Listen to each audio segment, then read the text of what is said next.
बहनों भाइयों को मेरा प्रणाम। आज काबुल में गुरुद्वारों में हुए आतंकी हमले से मन काफी दुखी है। मैं इस हमले में मारे गए सभी लोगों के परिवारों के प्रति संवेदना व्यक्त करता हूं। साथियों, आज नववर्ष का पहला दिन है। चैत्र नवरात्रि के पावन पर्व का पहला दिन है। आप सभी पूजा अर्चना में व्यस्त होंगे। इसके बीच आपने इस कार्यक्रम के लिए समय निकाला, मैं आपका बहुत बहुत आभारी हूं। साथियों, आप जानते हैं नवरात्रि के पहले दिन मां शैलपुत्री की पूजा की जाती है। मां शैलपुत्री स्नेह, करुणा और ममता का स्वरूप है। उन्हें प्रकृति की देवी भी कहा जाता है। आज देश जिस संकट के दौर से गुजर रहा है, उसमें हम सभी को मां शैलसुते के आशीर्वाद की बहुत आवश्यकता है।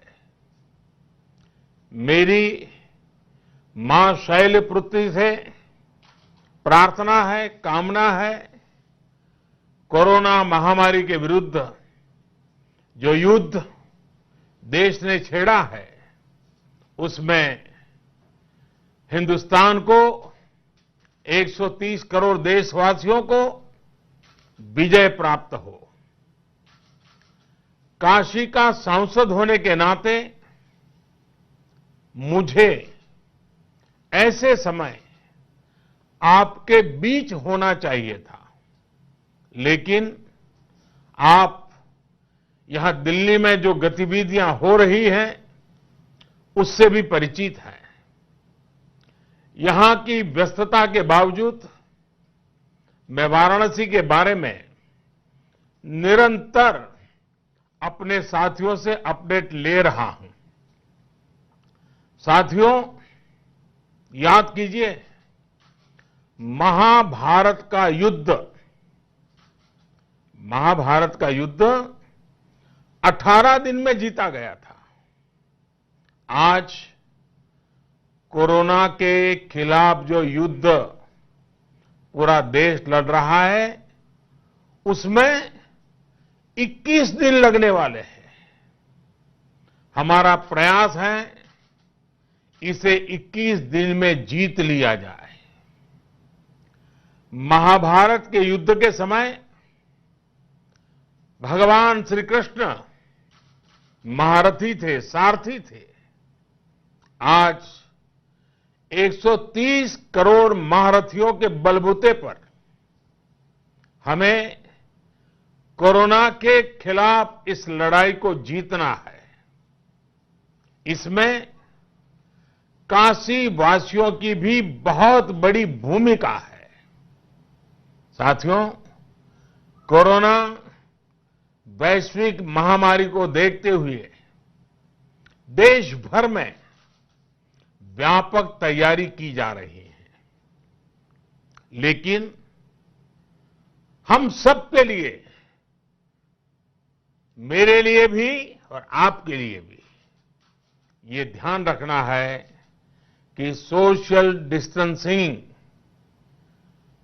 घरों में बंद रहना इस समय एकमात्र उपाय है, बेहतर उपाय है।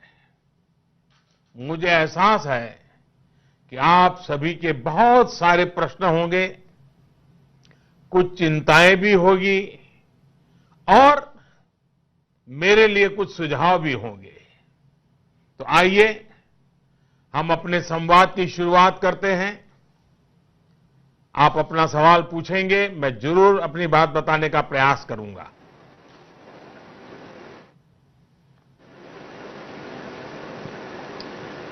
हाँ, शुरू कीजिए। नमस्कार प्रधानमंत्री जी। नमस्कार। मैं प्रोफेसर कृष्णकांत वाजपेयी हूँ। वाराणसी में SM institute of fashion design and technology का निदेशक हूँ। साथ में ब्लॉगर हूँ, राइटर हूँ, डॉक्यूमेंट्री फिल्म मेकर हूँ और एक कवि भी। और अभी वर्तमान में आपने जो युद्ध छेड़ा है कोरोना के खिलाफ, उसमें एक सैनिक हूँ। और सैनिक होने के नाते हम लोग इन दिनों से काम कर रहे हैं, कुछ सामाजिक जागरूकता में भी लग रहे हैं।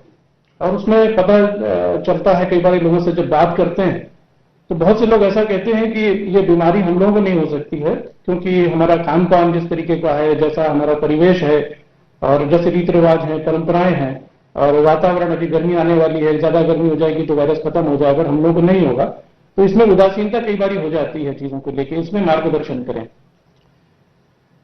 कृष्णकांत जी, मुझे बहुत गर्व होता है जब आप जैसे प्रबुद्ध नागरिकों को अपने व्यक्तिगत कार्यों, अपने व्यवसाय के साथ ही लोगों को जागरूक करने के महत्वपूर्ण काम को करते हुए देखता हूं। आपका ये सेवा भाव और समाज के प्रति ये संवेदना जरूर परिणाम लाएगी, जरूर हमें कोरोना के खिलाफ इस लड़ाई में विजय दिलाएगी। आपने जो बात कही वो सही है कि कई लोगों को इस बारे में कुछ गलतफहमी है। देखिए, मनुष्य का स्वभाव होता है कि जो कुछ भी सरल हो, खुद को जरा भाता हो, अनुकूल हो, उसे बस तुरंत स्वीकार कर लो। कोई बात आपको अपने पसंद की लगती है, आपको सूट करती है, तो आप उसे तुरंत सच मान लेते हैं। ऐसे में कई बार होता यह है कि अहम बातें जो प्रामाणिक होती हैं, अधिकृत होती हैं, उस पर कुछ लोगों का ध्यान जाता ही नहीं है। हमारे यहां भी कुछ लोगों के साथ यही हो रहा है। मेरा ऐसे लोगों से आग्रह है कि जितनी जल्दी हो सके अपनी गलत फहमी से बाहर निकले, सच्चाई को समझें। देखिए, इस बीमारी में जो बातें सामने आई हैं, उसमें सबसे बड़ी सच्चाई यही है कि बीमारी किसी से भी भेदभाव नहीं करती। ये समृद्ध देश पर भी कहर बरपाती है और गरीब के घर पर भी कहर बरपाती है। यहां तक कि जो व्यायाम करते हैं, अपने स्वास्थ्य का बहुत ध्यान रखते हैं, ये वायरस उनको भी अपनी ले लेता है। इसलिए कौन क्या है, कहां है, क्या काम करता है, क्या नहीं करता, इसका कोई महत्व नहीं है।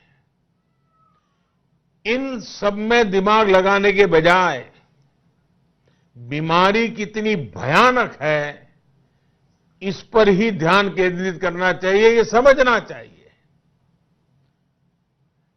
आपकी बात भी सही है कि कुछ लोग ऐसे हैं जो अपने कानों से सुनते हैं, अपनी आंखों से देखते हैं और अपनी बुद्धि से समझते भी हैं, लेकिन अमल नहीं करते हैं।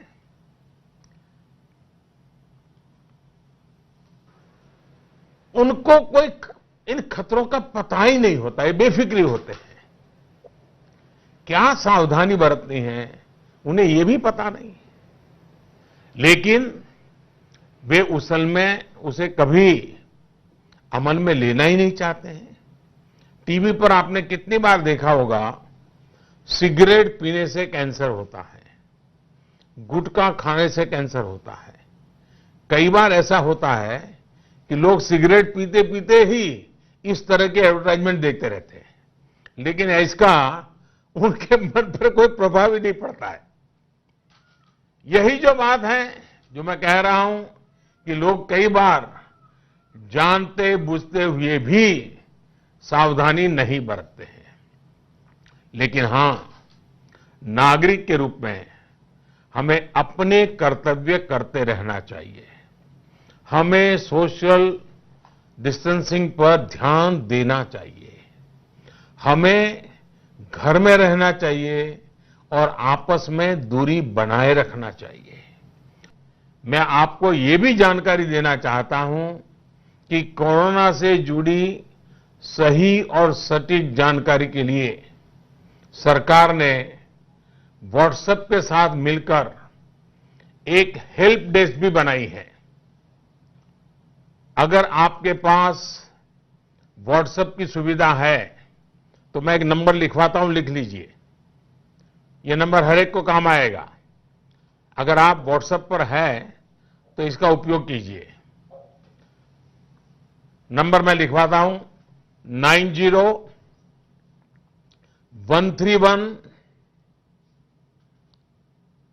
फिर से बोल रहा हूं 90-131-51515। यस, 51515 पर आप व्हाट्सएप करके इस सेवा से जुड़ सकते हैं।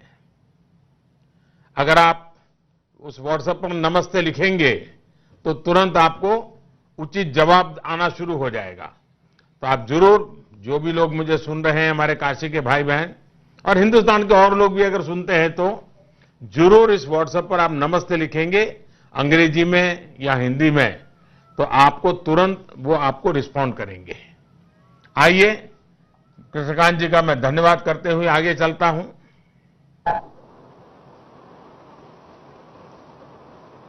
नमस्कार प्रधानमंत्री जी। नमस्ते जी। मेरा नाम मोहिनी झंवर है। मैं एक सामाजिक कार्यकर्ता हूँ, दिव्यांगों और महिलाओं के लिए काम करती हूँ।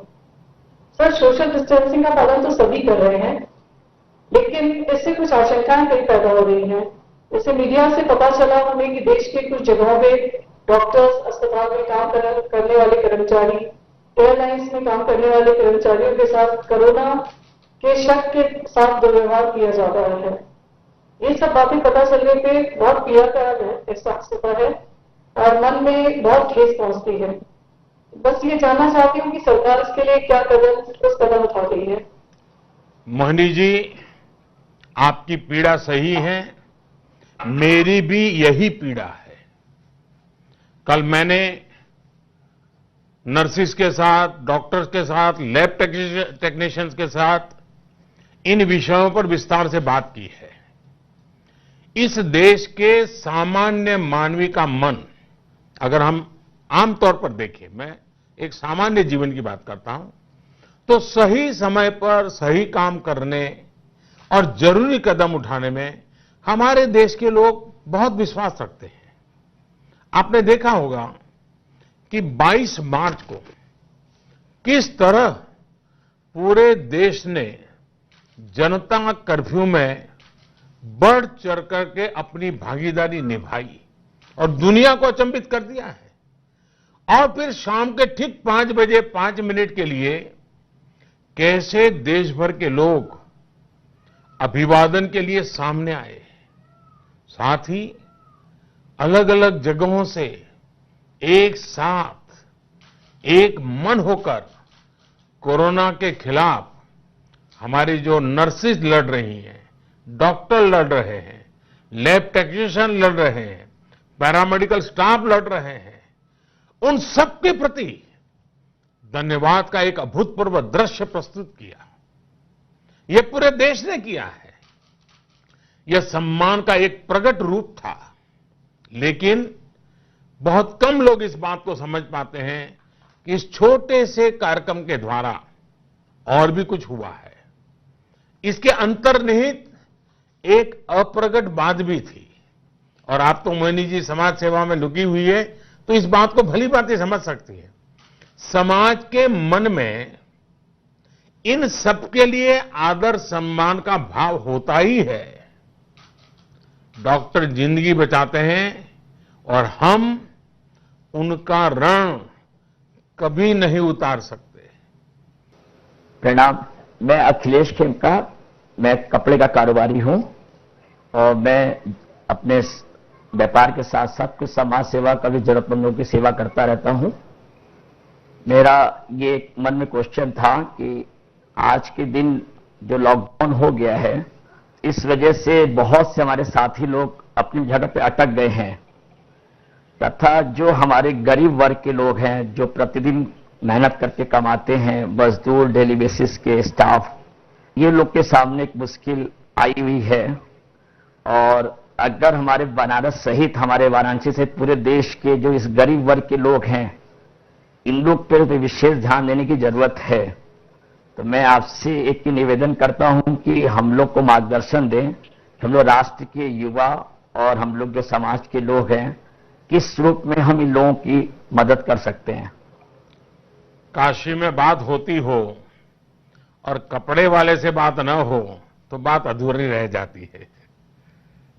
और अखिलेश जी, मुझे खुशी है कि आप व्यापारी हैं, लेकिन आपने सवाल गरीबों का पूछा। मैं बहुत आभारी हूं आपका।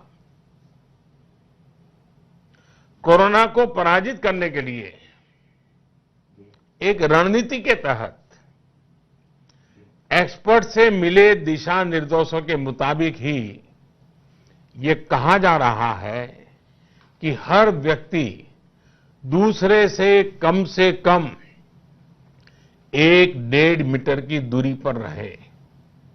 ये कोरोना के खिलाफ इस बड़ी लड़ाई की सैन्य नीति है। मैं इसको सैन्य नीति कहता हूं।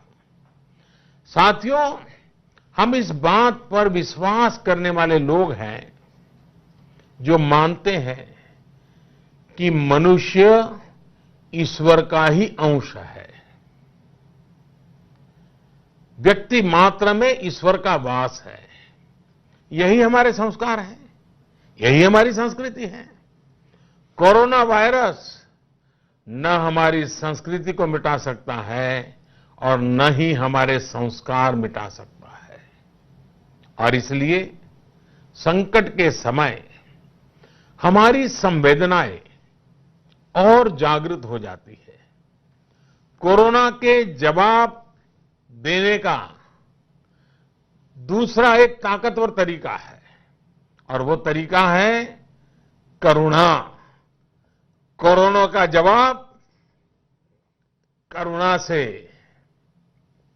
हम गरीबों के प्रति, जरूरतमंदों के प्रति करुणा दिखाकर भी कोरोना को पराजित करने का एक कदम ये भी कर ले सकते हैं। हमारे समाज में, हमारी परंपरा में दूसरों की मदद के एक समृद्ध परिपाटी रही है। हमारे यहां तो कहा जाता है, साईं इतना दीजिए जामे कुटुंब समाए, मैं भी भूखा ना रहूं साधु न भूखा जाए। आप देख रहे हैं नेट्रिक न्यूज, साहस सच कहने का।